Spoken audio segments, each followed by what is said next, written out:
நம சிவாய. திருமால் சக்ராயுதம் பெற்ற சரிதை.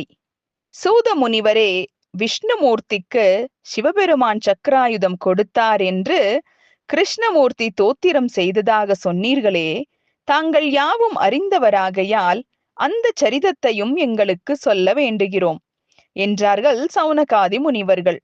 சூத முனிவர் கூறலானார்.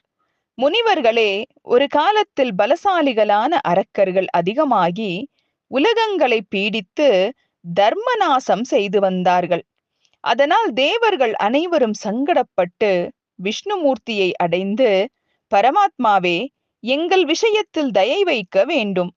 தைத்தியர்களால் நாங்கள் மிகவும் துன்பப்படுகிறோம். நாங்கள் எங்கே போவோம்? காத்தல் கடவுளான தங்களை அடைந்தோம் என்று பிரார்த்தித்தார்கள். திருமால் அவர்களை நோக்கி, அமரர்களே, அஞ்சாதீர்கள். நான் சிவபெருமானை ஆராதித்து அவர் அருளால் உங்களை காப்பேன். பகைவர்கள் பலவான்களாயிருப்பதால் பிரயத்தனம் செய்து வெல்ல வேண்டி இருக்கிறது. அதற்காகவே சிவாராதனை செய்கிறேன் என்றார். தேவர்கள் அதை கேட்டு மகிழ்ந்து தங்கள் இருப்பிடங்களை அடைந்தார்கள். அதன் பிறகு விஷ்ணு கைலாய மலைக்கு சென்று சிவபெருமானை குறித்து தவம் செய்ய கருதி ஹோமகுண்டம் அமைத்து யாகம் வளர்த்தி பார்த்திவ பூஜா விதானமான பலவித ஸ்தோத்திரங்களாலும் மந்திரங்களாலும் சேவித்து மானச சரசில் இருக்கும் தாமரை மலர்களால் பூஜித்து பத்மாசனத்தில் வீற்றிருந்து யோக நிலையில் இருந்தார்.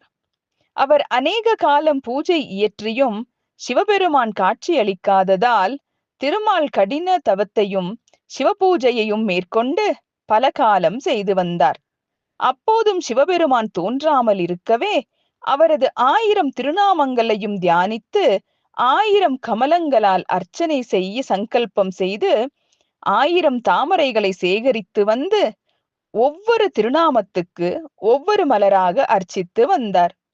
அவரது பக்தியை சிவபெருமான் பரீட்சிக்க விரும்பி கடைசியில் ஒரு திருநாமத்துக்கு ஒரு மலர் குறையும்படி செய்தார்.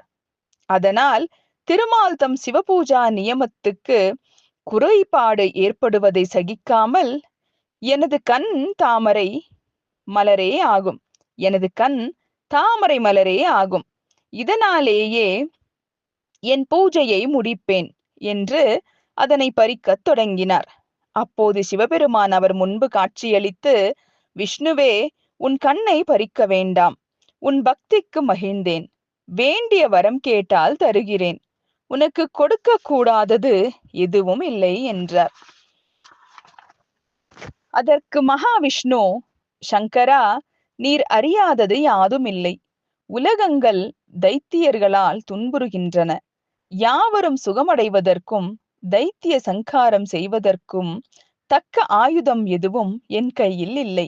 எனவே உம்மை சரணடைந்தேன் என்று கூறி துதித்தார். சிவபெருமான் விஷ்ணுவுக்கு இறங்கி சுதர்சனம் என்ற சக்ராயுதத்தை கொடுத்து அருளினார்.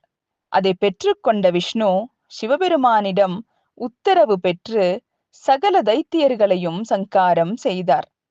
இவ்வாறு சூத முனிவர் சொன்னதும் அவரை சௌனகாதி முனிவர்கள் வணங்கி, வியாசரின் சீடரே, விஷ்ணுமூர்த்தி சிவபெருமானை பூஜித்த சகஸ்ரநாமங்கள் யாவை?